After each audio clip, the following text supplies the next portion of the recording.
Tutorial 1, just a quick recap. Tutorial 1 and tutorial 3 are electrostatic. Charges, stationary charges. We are dealing with stationary charges. The difference between tutorial 1 and tutorial 3 is in the tutorial 1 we do direct integral.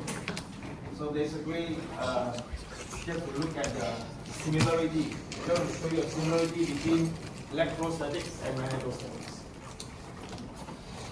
This tutorial is, if you want to compare step by step, is very similar to tutorial 1. So a quick one, in electrostatics, we found that, we have stated that whenever the charges are stationary, there are only one equation called Coulomb's law. And because Coulomb's law is directly proportional to the charges, you can apply principle of superposition. So in other words, given the stationary charges, you apply Coulomb's law to a small charge, delta Q. We call it, given the charge distributed example in a wire, as long as the charges are stationary, pick up a delta Q, any point on your source point, find out how much charges within this point. If it's a point charge, then don't need to integrate. Total charge will be Q. If it's distributed over a length, delta Q will be rho L dl. If the charges here is in the area, delta Q will be rho L dl. So that will be your charges contained within the small point. So once we have this delta Q will produce delta E at point P. Okay, using Coulomb's law. Based on principle of superpositions, you need to integrate, sum up all the charges, mathematically integrate all the charges. This inside here is delta Q due to delta Q. The electric field due to the small charge delta Q is inside this integral here. When you integrate from A to B or integrate all the charges, you obtain total electrostatic field. The step is always you go on first calculate delta Q, and Coulomb's law is inverse square. That is important when you do your quiz. Sometimes it's very short, you just need to know. The property of Coulomb's law is inverse square with respect to distance. If we double the distance, field strength reduced by 4 times. Okay, it's a square to the distance. Direction is a positive charge going up, negative charge going in. Directly proportional to the charge means that if we double the charge, the field strength will double. Is that clear? So first calculate delta Q. You must know where are the charges. Next look at vector R. Why you need to know a vector R? Because they give you both direction and how far away, distance and direction. Okay? The vector R is computed using field point minus source point. Given the source here, irrespective of where is the origin, you found that the vector R is defined from the source to the field point. So this is the vector R. Using any simple vector algebra, this vector is equal to this vector, which is minus S plus F. So I write the F minus S here for the vector R. From the vector R, you know the direction and as well as the distance between source point and field point. Okay? Directions is, if this delta Q is positive, it follows directions of R going R. If delta Q is negative, basically negative side will reverse the R is going into negative charge. Finally, integrate all the charges, and in most cases, first take note whether your field point is at the center of any charge distribution. When the field point is at the center of any charge distribution, it means equal distance to a portion of charges. You can make use of symmetry. Equal distance means that magnitude will be the same, and you just need to decide whether it's sum up or it's subtract. If your field point is at this point here, don't have any symmetry with respect to the source, don't need, just do the integration. Whenever integral is difficult, formula will be given. But if I fill the field point to the center here, then this portion and this portion produce same magnitude of E. You decide which component sum up, which component cancel. Is that clear? That is when you are dealing with stationary charges. So that we have completed.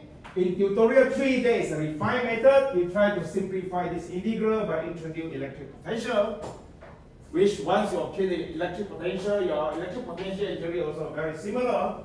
You basically just take curl of E equal to 0, tutorial 3. curl of E equal to 0, you write E equal to minus gradients of electric potential. Because the screen is still there. Joules per coulombs of new volt. Okay, so basically, tutorial 3, you make use of the vector properties. Stationary charges produce E rotational field. You can compute electric potential followed by differentiation. And electric potential is a scalar, in many cases easier to compute.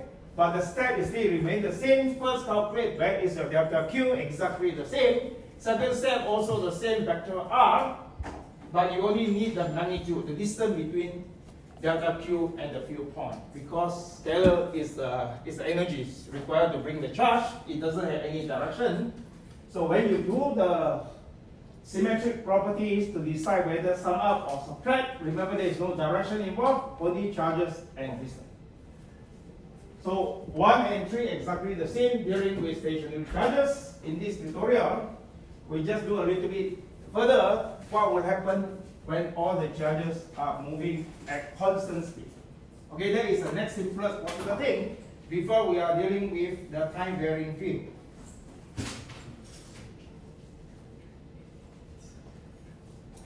Okay, so now let's look at what will happen when charges are moving at constant speed. And we have to know there are various terms used over the year. I just summarize everything here. They are all. First thing you must know what are the sources that produce magnetostatic field. Magnetostatic field means that the magnetic field produced doesn't involve time. It's the same value, independent of time. Okay. So in some questions, you found that it mentions specifically charges on some of the conductor all moving at constant speed. You have magnetostatic because you know I is dq over dt. When all the charges are moving at constant speed, it produces a current that doesn't be changing with time. Okay, this is whenever you have this sentence in your question here, your sources involving charges moving at constant speed, that is magnetostatic. In some cases, you are given current. So when you are given the current, I did just examples. For the first one, if you have 2 coulomb per meter in a wire and move the wire at constant speed 1 meter per second, that will give you a current equal to charges multiplied by the speed, C over M multiplied meter per second, give you 2M. You found that this 2M doesn't involve time. Okay, that is magnetostatics. Second one, steady current. You can give you a current over a line or in the surface area. Remember that steady current means that it depends on time, but doesn't mean that every point is the same current. So just give you examples. Suppose in a cylinder, the current has a current distribution x squared plus y squared. You found that different x and y may have different current, but it doesn't depend on time. It doesn't change with time. Okay? So in this case, of course, it's called non-uniform current. Okay, uniform means everywhere the same. Non-uniform current or non-uniform charges means that the different place you have different density. So in this case, it's still the magnetostatic plus steady current. Whenever your source doesn't depend on changing with time, you classify as magnetostatic, and the other one is very common in circuit theory. Whenever you have DC current, called direct current, you know that direct current doesn't depend on time. These are all sources of magnetostatics. Okay?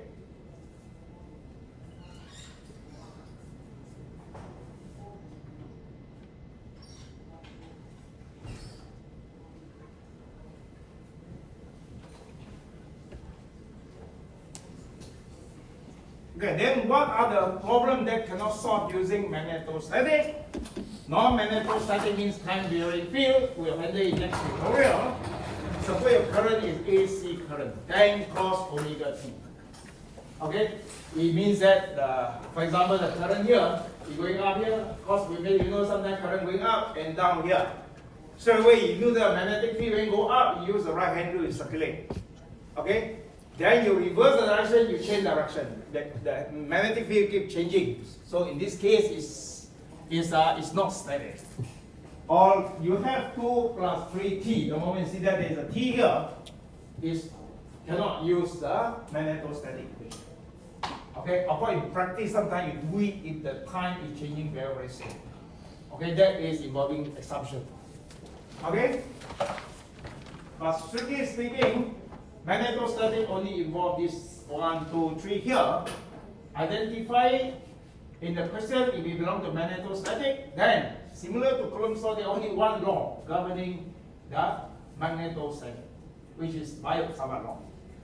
In this course, even simpler. Over the year, question 1A electrostatics, question 1B most cases magnetostatic. Okay, there are only one equations. I will just directly show you magnetostatics, problems, and solutions also given. As long as you know that it is magnetostatics, means that the current doesn't change with time, then this equation is Biot-Savart law applied to all magnetostatic sources. No exception. Similar to Coulomb's law. You found that in this case, magnetic field directly proportional to current. Principle of superposition can be applied, which means that you have two current sources doing one by one. Means that as long as you can solve one source, you solve the rest of the sources. Superposition. Okay, now the only thing different is the direction. You found that it involves, usually current is a constant, I will bring it out from integral. So the easiest one, if you look at this equation here, first thing is it is not divergent. Unlike the electrostatic, if you have positive charge going out, negative charge going in. But he is giving by cross product. That's why usually we use right hand rule. Okay, before you solve it for all magnetostatic problem, I will just make use of the Maxwell equations here to show you that. For those who have watched the video, you found that under magnetostatics. Magnetostatics. If you take curl of H, it gives you G. Remember that is the DC current or steady current. As long as the current doesn't change with time, this is the sources that produce circulations of H. Okay, apply the other equations just for completeness. Divergence of V equals to 0. That means that there is no isolated magnetic pole. The magnetic field always form closed loop, follow right hand rules. So why is it simpler? Because you found that if you have a current, whenever you have current J, magnetic field will circulate according to right hand rule. No exception. So what it means that as long as it is a magnetostatic, before you do the integral, I will suggest find a solution first. Direction. Use the right hand rule. Current flow along this wire, just put your thumb over there, magnetic field circulate. Okay? Don't need to do the integral, but eventually when you do the integral, you must get the right, must be consistent. So you found that in this case example, if the current goes from A to B, you put your thumb here up, this side P1 out of the page. This P out of the page. Anything go into it, into the page on this side. P2 into the page. Is that clear? And this one go out and this one going in. Somewhere you must go to 0 before you change direction along this line, H equal to 0. Whenever you evaluate magnetic field parallel to the source current, no magnetic field. How do you know no magnetic field? You look at cross product here. A cross B, if the two vectors are parallel or anti-parallel, answer 0. When you evaluate point P3, your vector R will be here, R. And your delta L, parallel, or this side, anti-parallel. So in other words, if a current flow along Z, any point along Z, no magnetic field, any other direction, go there and sign first.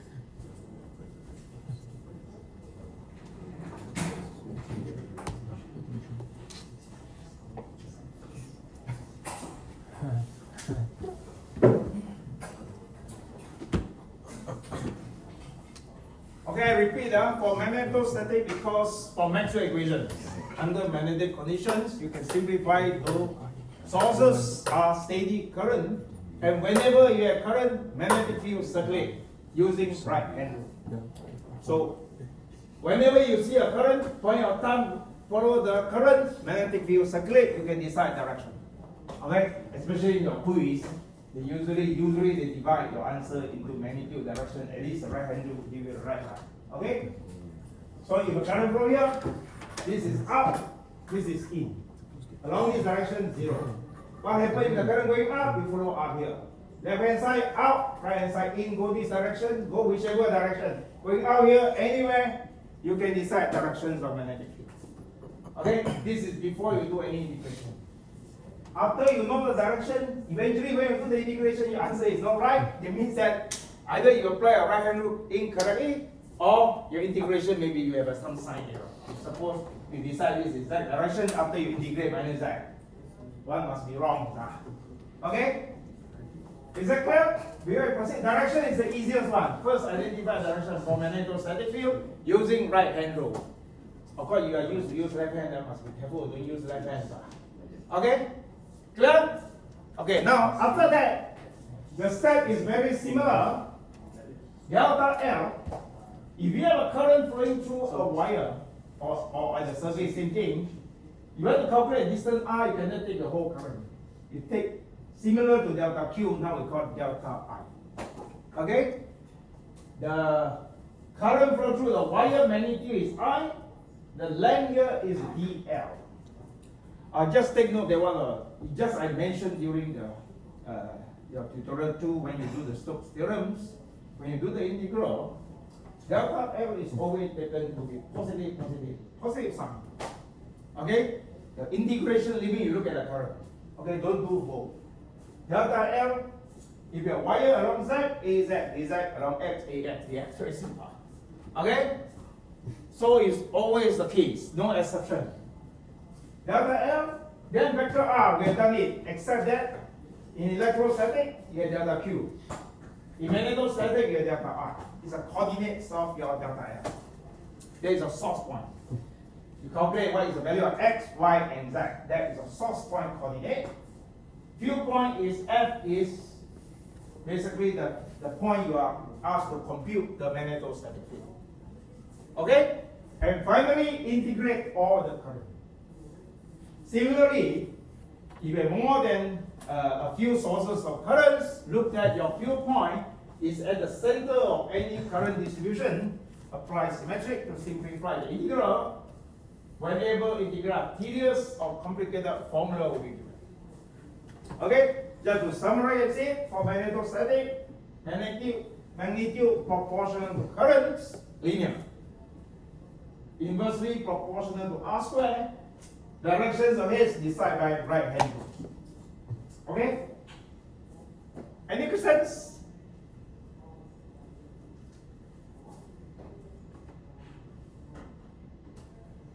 Okay, now let's look at this problem here. A thin conducting wire, okay, in electromagnetic light, we use this thin, small, means 0. Okay? Thin conductor means that if it is a wire, we say thin conductor means current going through a point. You don't need to look at the cross-section area of the wire. Okay? When you say the spacing are very near, it means they're almost 0. If you say this wire is long, you can assume infinite. Okay? Large, also infinity. Small, thin, 0. So these are similar to the point charges. All the charges concentrate on one point. Usually it means that the volume is very small. You can approximate if it's 0. This wire length 3W form an equilateral triangle in the XY plane. It means that this one W, W, W. 60 degree, 60 degree, 60 degree. Equilateral triangle. Okay? XY plane here I mentioned many times. It means that when you decide your source point, your source is all along the wire. Huh? If this is XY plane, Z equal to 0, X and Y we decide later. Clear? Next one. A direct current I flow in the counterclockwise direction. Direct current is I. direct current means it doesn't change with time. When you flow here, you have to follow up and complete the loop. Okay? So that is a direct current. You cannot say going to the right and coming back, because that will change. That is not a direct current. Okay. So you find the magnetic intensity at the center of the triangle. Center here, what does it mean? It means equal distance. This center here, same distance to C1, C2, C3. The distance to all the current the same, means magnitude of the field produced by C1, C2, C3 all same. All the three sides. Because it's at the center. Magnetic field intensity depends on the distance. So if this is the distance means that you knew that the magnetic field produced by three segments of wire all same magnitude, but you need to decide direction. How do you decide direction? Right hand rule. You look at the current here. Suppose this is the center. You have to calculate the center, field point 0, 0, 0. Huh? You have the current go from left to right. What is the point here? Out of the page. So you must know out of the page is what. This is X, this is Y. I will tell you that you should use right hand rule to find out Z is out of the page. Means that this current here, at this point, few points, it must be out of the page, Z direction. Okay? Then this current going here and going up. You're going up, you do it this way.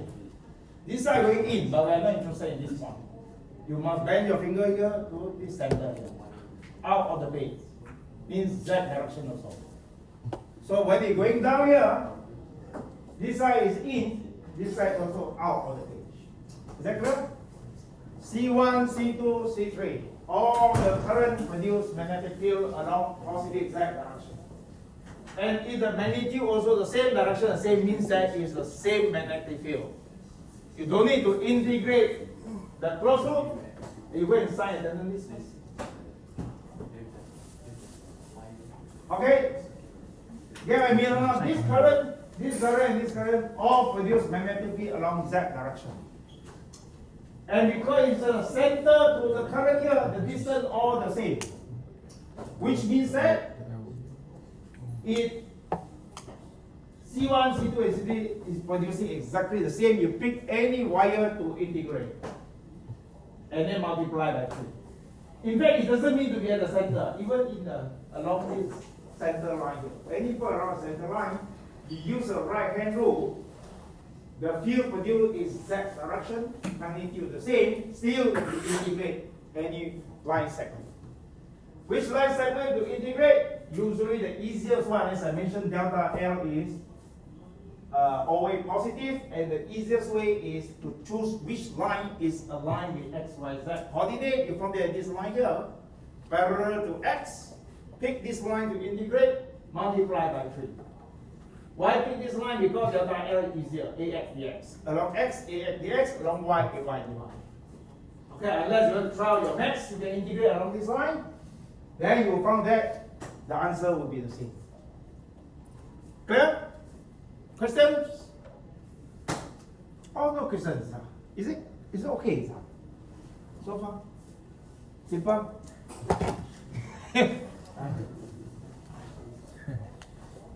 Looks very simple. You don't need to think. When you look at magnetostatic, pick up this integral. Pick up the integral and then follow step by step.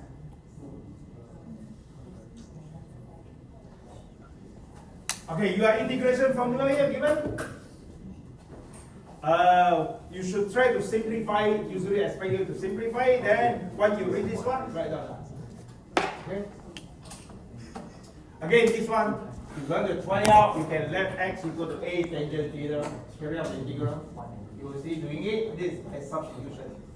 But in this course, we're not testing your mathematics. Even you do that, there's no extra mark. Formula is given, means that you should apply the formula. Okay?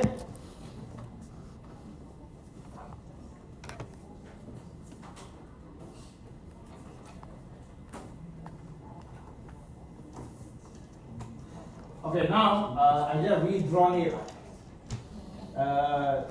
This length is W. This is at the center point.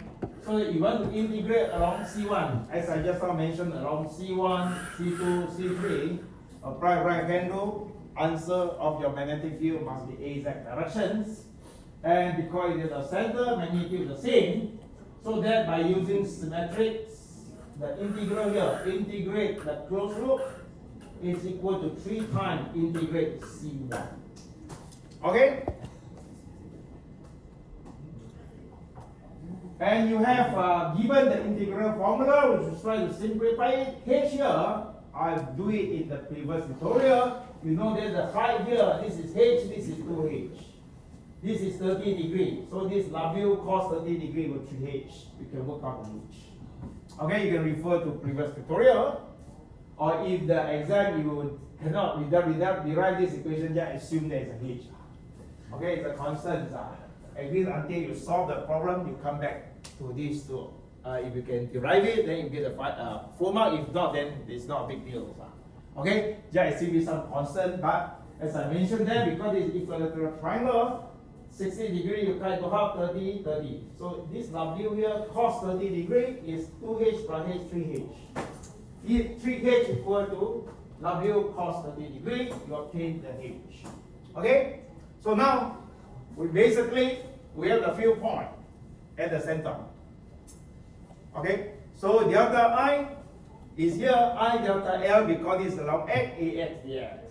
So all we need is to work it out what is the vector R and then proceed. Okay, so now we just need to pay attention to this line. First step, delta L along X, AX dx, along Y, AY dy, along Z, AZ dz. So this one, you will pick the horizontal wire AX dx. Okay, next one, field point minus source point. We know your field point is 0, 0, 0. Now what is your source point? Source point, let's look at X first. So as you move from left to right, because the total length is W, and this is at the center, there will be X equal to 0, X equal to minus W over 2 to X equal to W over 2. So I write X here, minus W over 2 to W over 2. Y is this one, Y equal to 0. Along X axis, minus 1, minus 2, this minus H. Because H is a constant. So this Y equal to minus H. Z equal to 0 because the loop is positioned in X, Y plane. Okay? So that gives you source point. So field point minus source point will directly give you the vector R, magnitude of R, square root of X squared plus H squared. Integration limit, integrate starting from the current here, left hand side. It flows from left hand side, minus W over 2 to plus W over 2. So the integration limit, X minus W over 2, W over 2, look at directions of current. Okay, if you reverse, then plus W over 2 to minus W over 2. Okay, now substitute 1, 2, 3 into it 3 times. Of C1, C2, C3, I over 4 pi, integration limit is here, minus W over 2, W over 2, vector R, this delta L, AX dx, vector R is coming from here, divided by R cubed, so it is 3 over 2.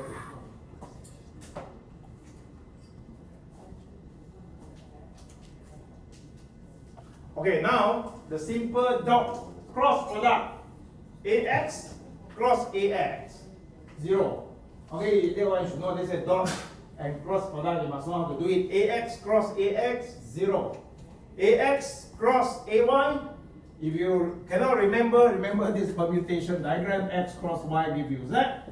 Follow the arrow positive against the arrow negative. X cross Y equal to Z, Z cross X equal to Y. Reverse it, Y cross X minus Z. Okay? So in this case, AX cross AY give you AZ. So now you have this, you bring all these constant out. When you integrate, H is a constant, AZ is a constant, move it out. You found that the rest of the integral will be the same as the integral here. Then you just apply it, substitute the value, you'll get the answer.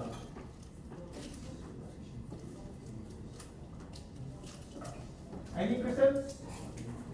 No?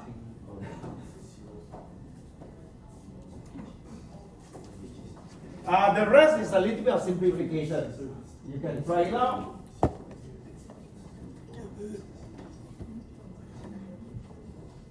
Okay, now your answer must be AZ. Remember, before you even do the integral, you use the right hand rule, you knew that using the right hand rule, direction must be AZ. In case you make some mistake in your integration, example, you need not putting it correctly, this and that, if your answer is different compared to your right hand rule, then you need to check. Okay? Clear? Okay?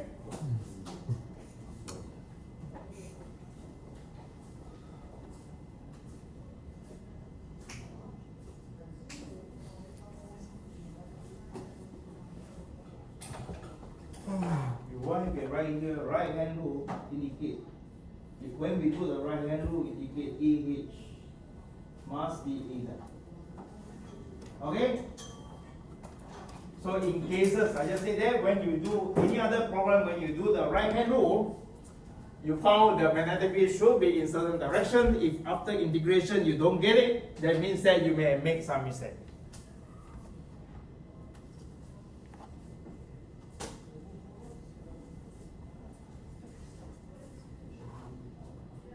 Question? Oh, no question. You're understanding.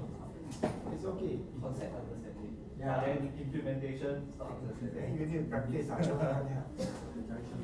Yeah, you always have to try that because you look at the way we solve it, it's like 1, 2, 3. Very simple. Still very simple. But unfortunately, in the exam, so sometimes students don't know how to start. Okay? Okay, now let's look at question 2. You have a long wire, means infinite wire. Huh? Okay? Long here means wire is infinite. Straight, solid conducting cylinder. So what it means by solid conducting cylinder is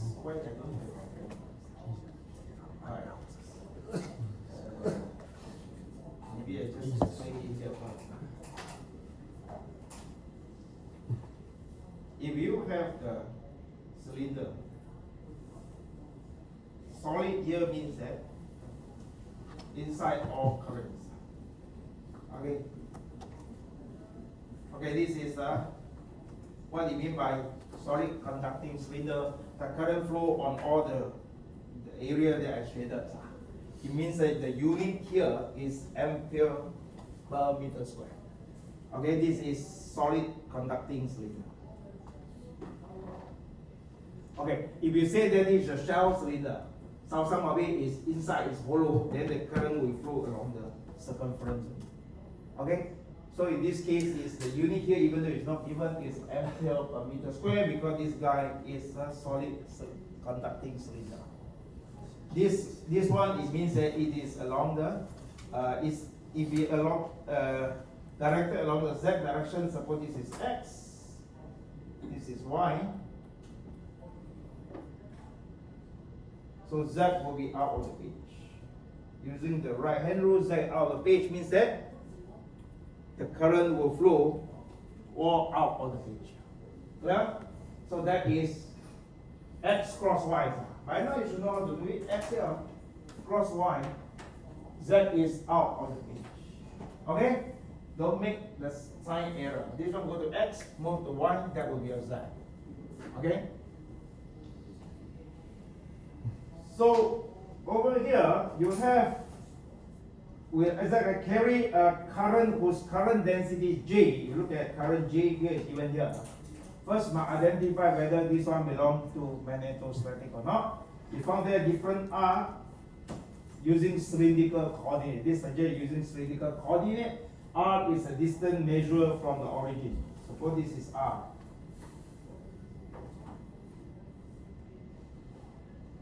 So this is basically R. R is measured from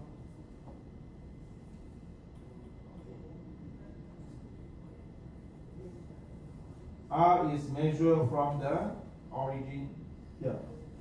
So in other words, when you look at your R here, R equal to 0, maximum current at the center. When you move to R, this point is R equal to A. Okay, this is A here. Cylinder in the radius is A. So when R is equal to A, R equal to 0 is here, go to R equal to 0, you substitute here, R equal to 0. So you get maximum current density. R equal to A, it will become 0. So in other words, this is just to visualize the current. You have maximum current at the center, slowly go to 0 at the edges of the cylinder. R more than A or no current possible. Is that okay? So this current, even though different point have different current density, but doesn't change with time. Okay, this is called steady current. Remember, just like I mentioned, you can have the current at different point. You may have different magnitudes of current, but as long as it doesn't change with time, you can apply Biot-Savart law. Okay? So A is the radius of the cylinder. Okay, this A here is the radius of the cylinder. So I naught is a constant. Basically, I naught here is given there is a constant. Show that I naught is the total current passing through the cylinder. Okay. So I will just give you a quick recap on cylindrical coordinate. Whenever your source are a cylinder shape, you should use cylindrical coordinate, because otherwise you need to use, if you Cartesian, how do you describe a cylinder? This current x squared plus y squared, that's why A is non-linear. It's more difficult, so that you need to recap a little bit on your cylindrical coordinate. Okay, because if you look at the question here, show that I know is the total current passing through the entire cross section. You need to integrate using cylindrical coordinate and using Ampere's law. Okay, this is Ampere's law. Later on I will describe to you what does that means. You can use Biot-Savart law. Just now, the question 1, we are using Biot-Savart law. We integrate, calculate delta I, and then you can do that, but more tedious. I will show you later on one way to look at, one is satisfied the magnetostatic condition. You look at whether your long wire carries any currents. If it is yes, for example, in this case, the Ampere's law is the simplest to do it. In other words, you don't need to integrate a vector, you integrate a scalar. Okay? So that you are given magnetic field, the field point, you have, suppose I call it point A. You are given these three coordinates here. If you not specify whether Cartesian or cylinder, you assume it is Cartesian.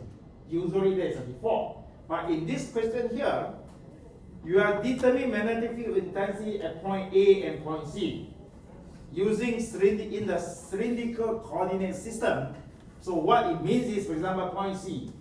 First letter R, A or 2A. Second one, phi. Pi over 2 means 90 degree. Z here equal to 0. Is that clear? You need to know in this cylindrical coordinate where is point A, where is point C first.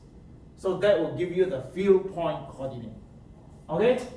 You remember that all the formula I given to you is assumed Cartesian. So you need to know it and then write in Cartesian. Okay? So you are given this in cylindrical coordinate. So in the XYZ coordinate, you need to know where is point A and point C before you follow the step. Clear? Okay, now let's have a quick look on what is cylindrical coordinate. You are learning your maths course, but to make it easier, we'll try a little bit here. X, Y, this is Z. In cylindrical coordinates, the R is always measured from origin. Okay? So this is R. Even at this point, this is R.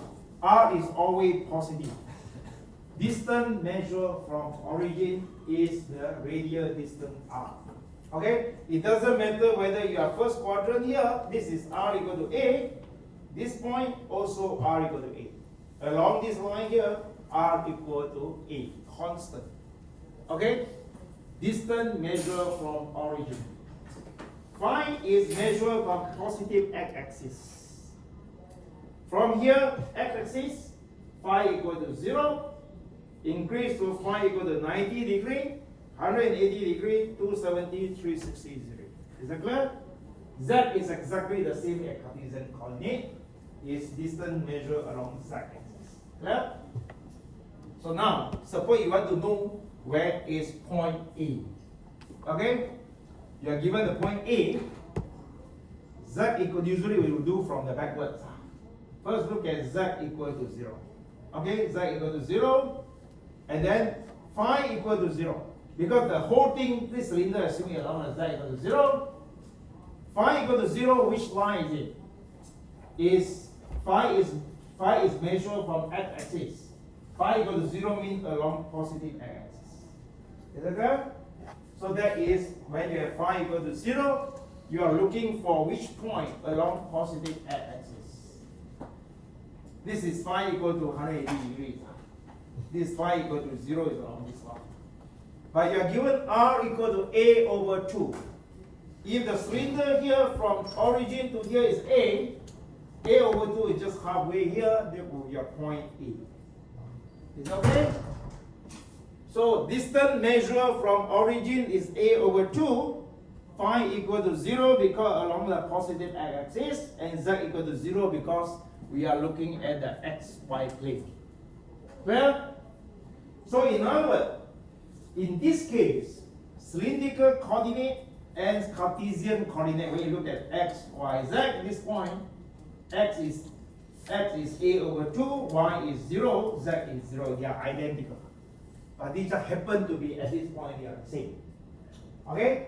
That's why you are given another point. You know that there will be difference. You have point C here. We follow the same thing, z equal to 0, we consider xy plane. Phi equal to, phi here, pi over 2 means 90 degrees. So 90 degree, phi is measured from positive x-axis. 0 here, go to 90 degree with along y-axis.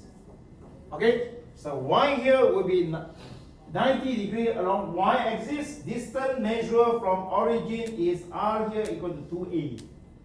So here z equal to 0, phi is positive y-axis. This is a, another a, 2a here. That will give you r equal to 2a. That will be a point C. Okay, this is a point C in cylindrical coordinate is here. So in x, y, z coordinate, you found that suppose you want to write in x, y, z. X, this point, x equal to 0, y is 2a, z equal to 0, that will be your field point. 0, 2a, and 0.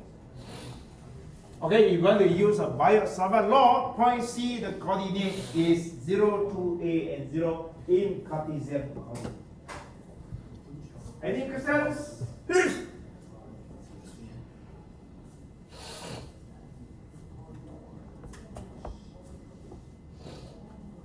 Okay, whenever you are given a source in cylindrical coordinate, you must manipulate it. Okay? Okay, so now, let's look at this problem first. So with a little bit understanding of cylindrical coordinate, now we can look at the first one. Show that I0 is the total current passing through the entire cross sections of the cylinder. Okay, as I mentioned that the current is distributed over the cross sectional area here. You want to obtain, or you are asked to find what is the total current carried by this cylinder. So you first calculate what is the delta I in this small area. Okay, because the unit here is on the surface area, means ampere per meter square. Your delta I will be current dot with ds, surface area multiplied by the surface area. If the current is flowing out along Z, we need to know what is the area here. Similar to what you have done in previous tutorial, the cylindrical coordinate, the R is measured from origin. You cut a small line here, this distance is dr. Phi is measured from the x-axis, this is d phi. So when you have, there is definitions of radius. If you have this triangle here, this is r, this is dr. This is d phi. Okay? This length here will be r d phi. Because using this, if this is d phi, this is r. This length is r d phi. Okay? This using radians. Means that this angle here must be radians. If you have one circle, what is the circumference? Pi is 2 pi. In one circle is 2 pi, so 2 pi r. This is quite bad. You should know that the circumference of the cylinder is 2 pi r. Directly proportional to the angle between this triangle. Okay? So the arc length here is r d phi. So then what is the area? Will be just multiply r d phi by dr. Okay, one student asked me whether it should be r d phi dr or dr r d phi, same thing. Your area A times B, B times A, the same. Basically, this area here will be r d phi times dr. The direction, follow directions of current. If it is AZ, that will be AZ. So that you obtain the net outflow of current out here. So that this is current density flow along Z. Going out here, going out of the page. The current going out of the page along Z direction. You want to know how much current flowing out here? You thought with AZ here. So that will give you the delta R. That means that the amount of currents contained within this small shaded area.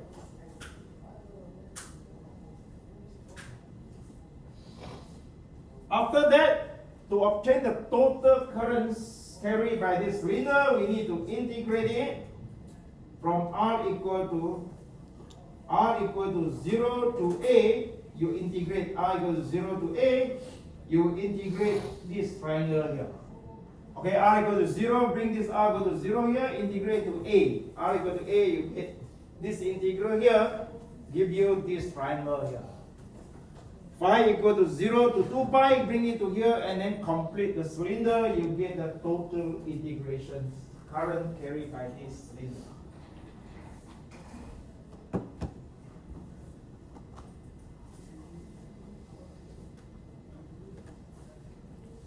Okay? Then you integrate, this one is the little integration, integrate d phi. Integrate d phi from 0 to 2 pi. Okay, this integration doesn't depending on phi, 0 to 2 pi, they give you 2 pi. Then integrate here, you found that this integration formula not given. Why? Because it's very simple. Polynomial, you expect to do it. I also skip a little bit, integrate r squared over 2, integrate r cubed, r to the power 4 over 4. Sub in from 0 to A will give you total current carrying by this cylinder is I know. Okay? Any questions?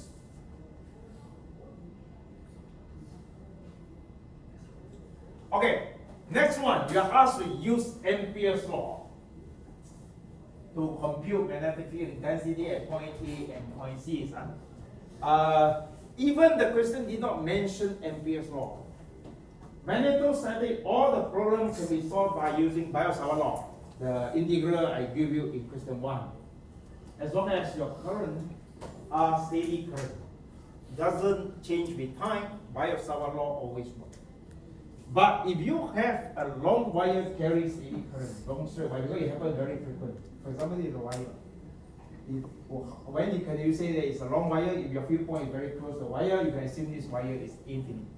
So infinite long wire has simplification to do it. Okay, example here. Now, if you have this current, example, current flow along Z, this current go infinite. So when we put your right hand rule, I mentioned that you must use a right hand rule to determine direction of magnetic field. So you point your thumb up here, it circulates in X, Y plane. Is that okay? Okay, this is one thing. This one circulates X, Y plane. Next one. Suppose this Z equal to 0. It's going X, Y plane. You look at the current infinite here, going down infinite. So you move out 1 meter, Z equal to 1 meter. It's still the same. This one say infinite, bottom say infinite. It's this clear X, Y plane. Z equal to minus 2 meter, same. What it means is, in this question, the Z coordinate is not important. When your current flow along Z, either you evaluate X, Y plane, or Z equal to 1 plane, Z equal to minus 2 plane, same answer. You only need to plot in X, Y plane. Example like this question here. You found that you are asked to compute using Ampere's law.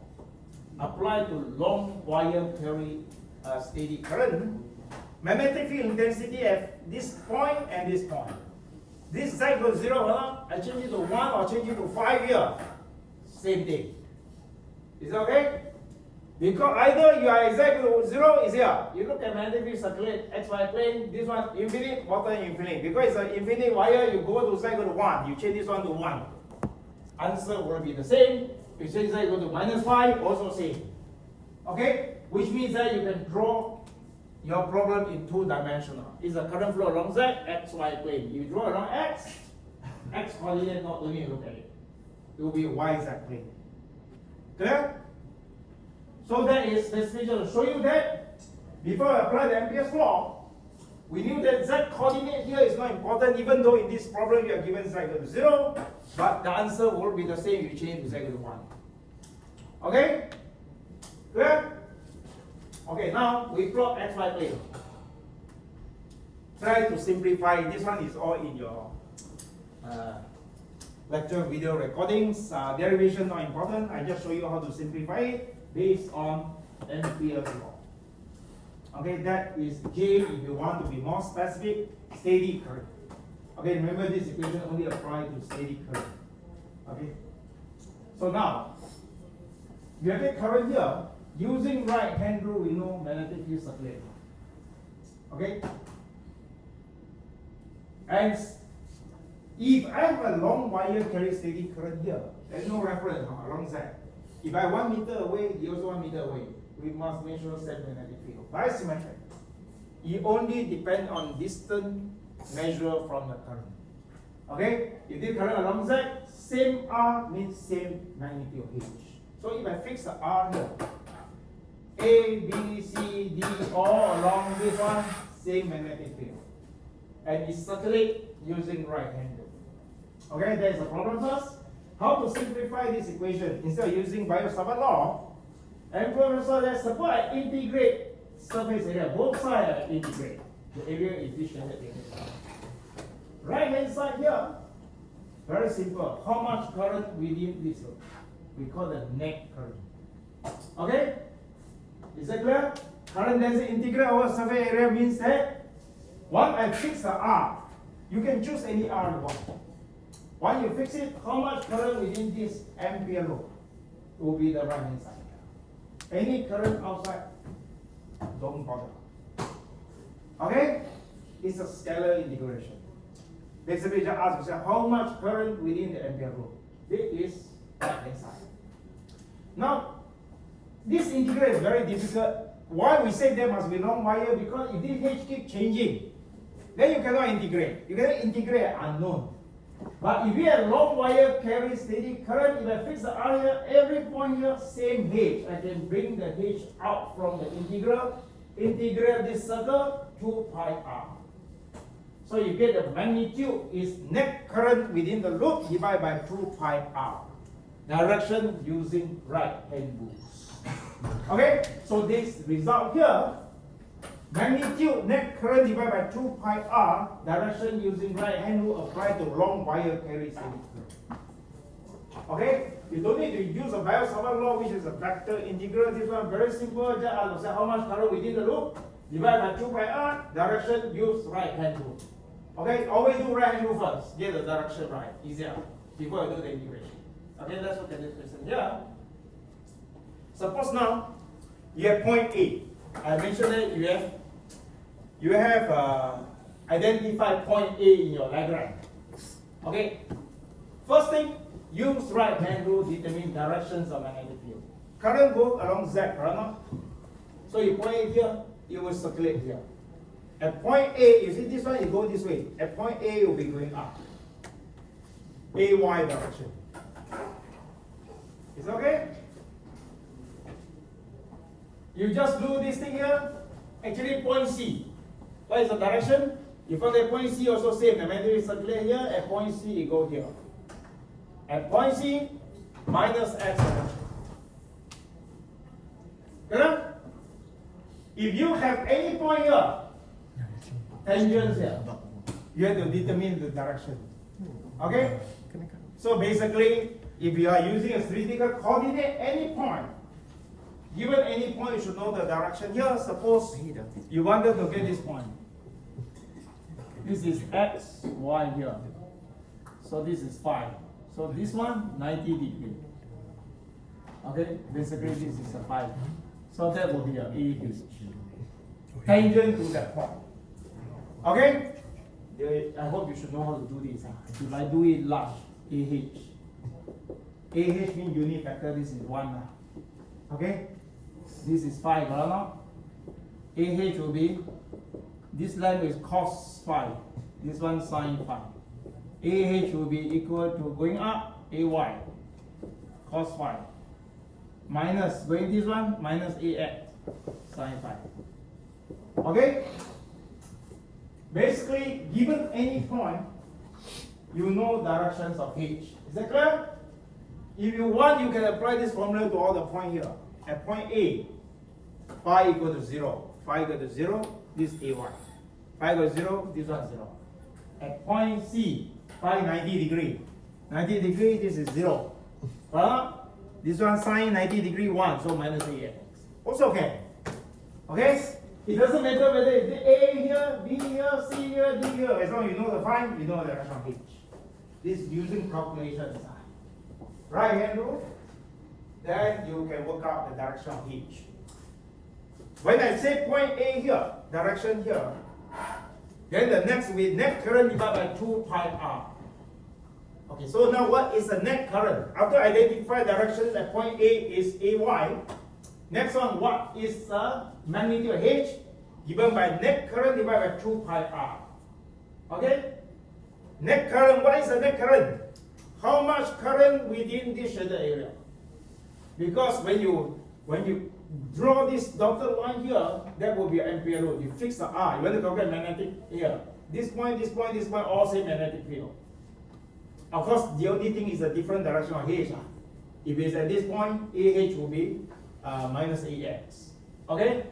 And so on. You know the direction of H using right hand rule. Magnitude of H, how much current within here? Divided by 2 pi r.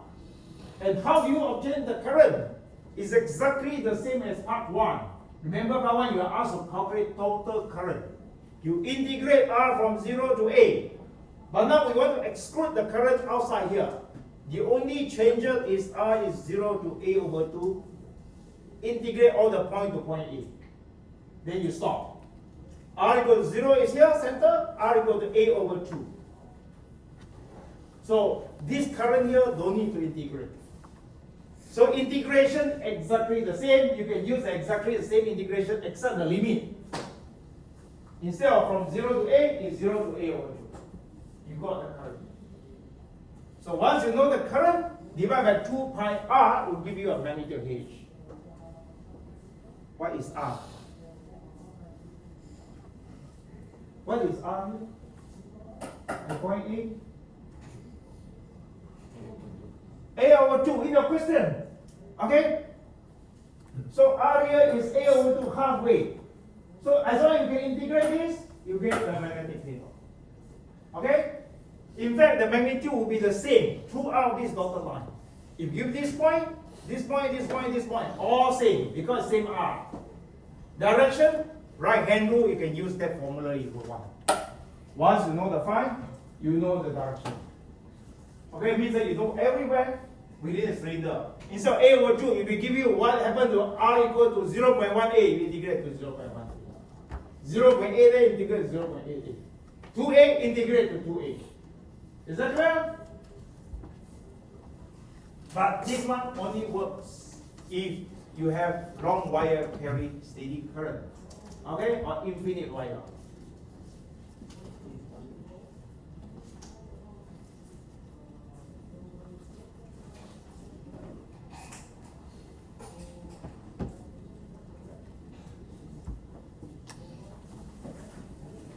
Okay, here just to show you that, just now we have total currents. We integrate R from 0 to A, we get I naught.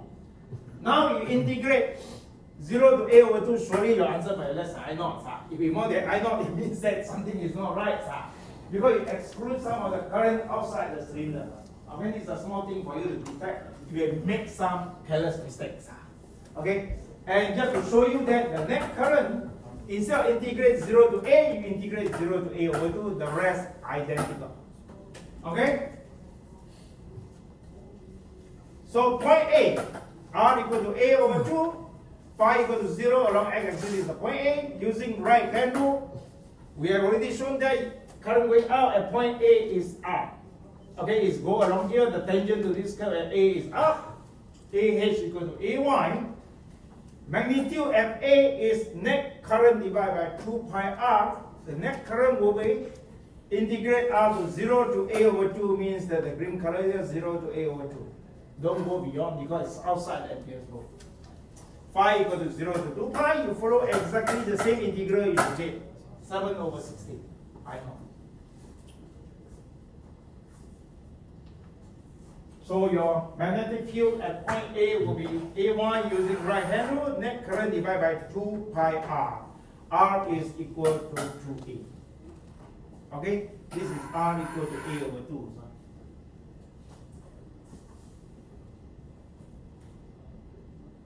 Okay, this is the R.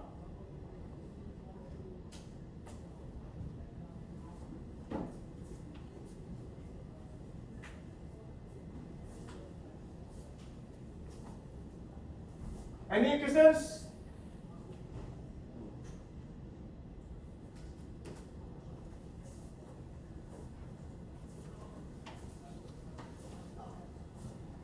Okay, now point C.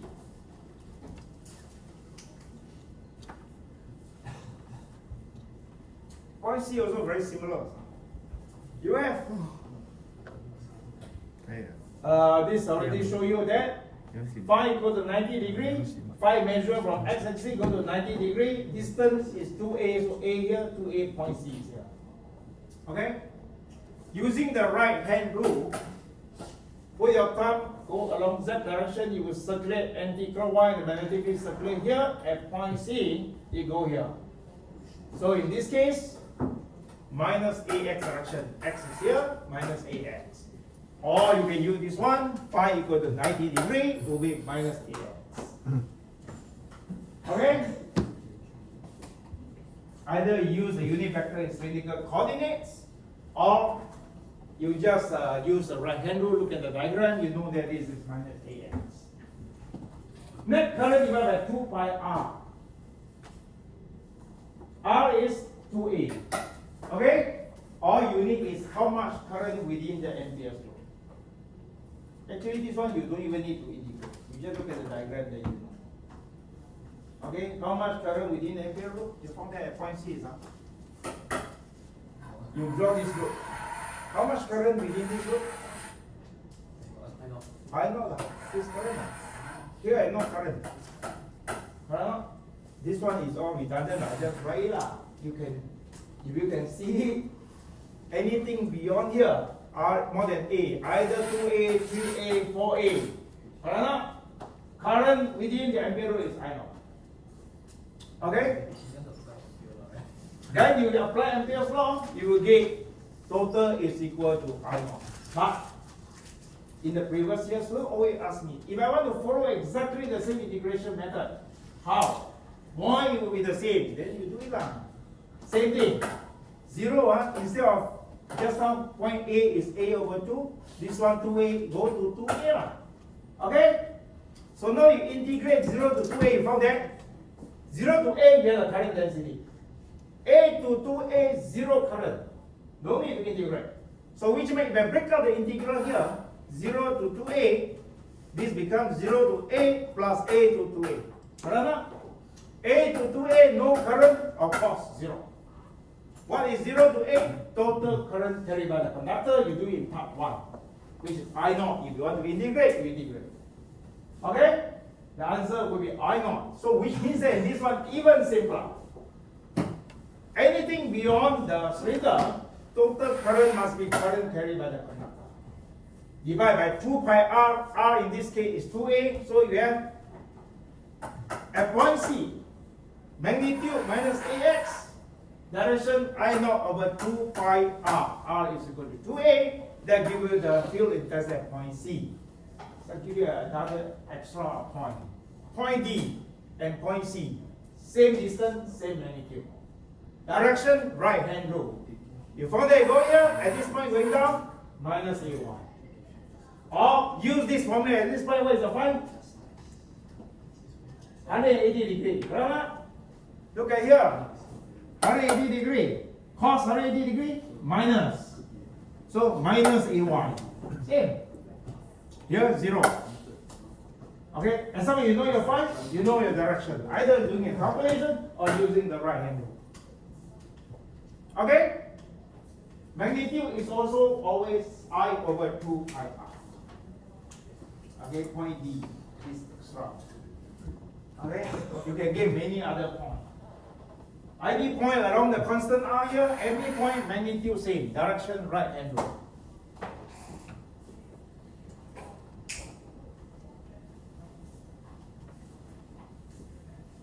So with this tutorial, we complete question 1 in all your exam. All the last video, you can start question 1. Okay?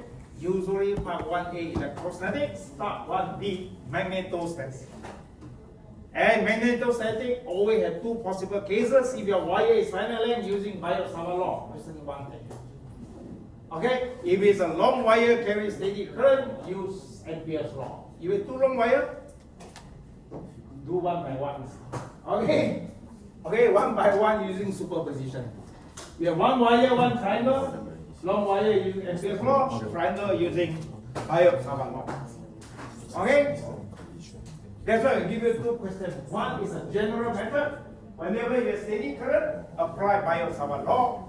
But in addition to steady current, you have long wire carry steady current, Ampere's law is easier. Right hand rule give you a direction. Integrate to get the net current, and net current divided 2 pi r give you the magnitude. Okay, that's all. Any questions? Who haven't signed attendance?